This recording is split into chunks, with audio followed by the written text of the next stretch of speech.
Welcome. In this screencast, we'll learn about the World Development Indicators, or WDI, database.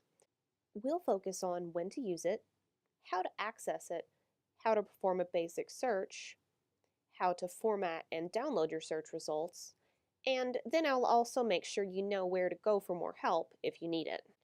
The WDI database, sponsored by the World Bank, provides annual economic, social, and environmental data for 210 countries from around the world, focusing on the time period from 1960 to the present day. Data is available for both developing and developed countries, but the richest data is usually available for democratized, developed countries that have existed since at least 1960. Let's see what WDI looks like in action.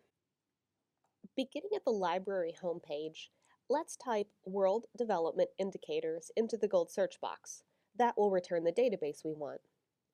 Be sure to use quotation marks, however, so the search engine knows we want that exact phrase. Click the link to access the database.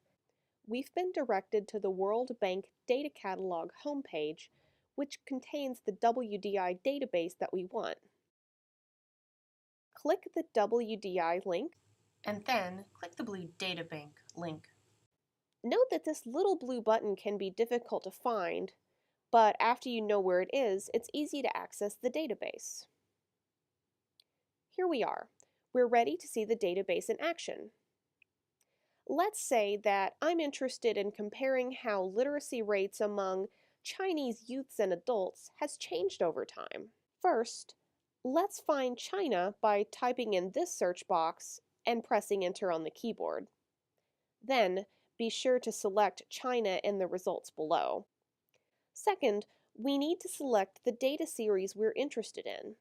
Let's see what's available for literacy rates.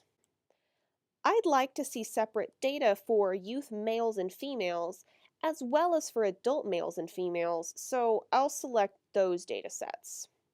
Next, let's select the dates we're interested in using the slider bar. Now that we've told the database what data we want, we need to indicate how we want that data displayed. We have three options: table, chart, and map. Today, I'll show you how to display the data in a chart format. Let's customize the chart to make it easier for me to read and more visually appealing.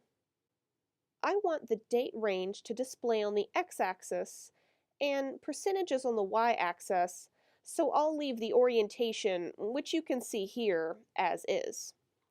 We also don't need to change the chart size or number formatting, so here are those options, but I'm going to leave those alone too.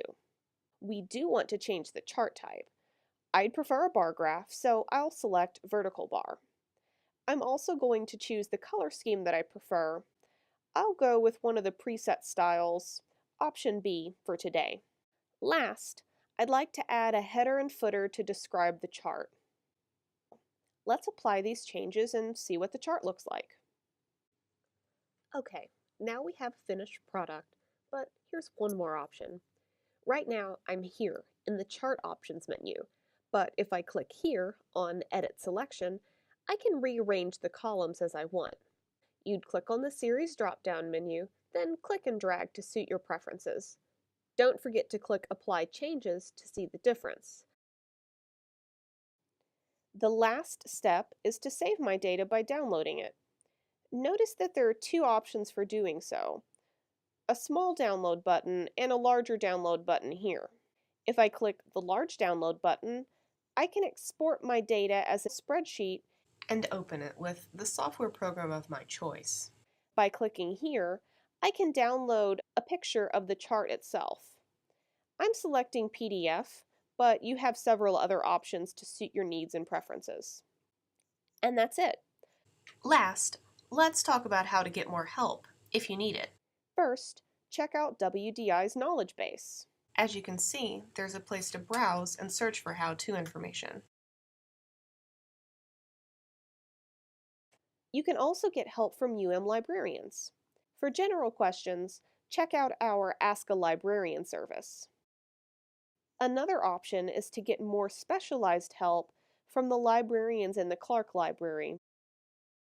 Thanks for tuning in and happy searching!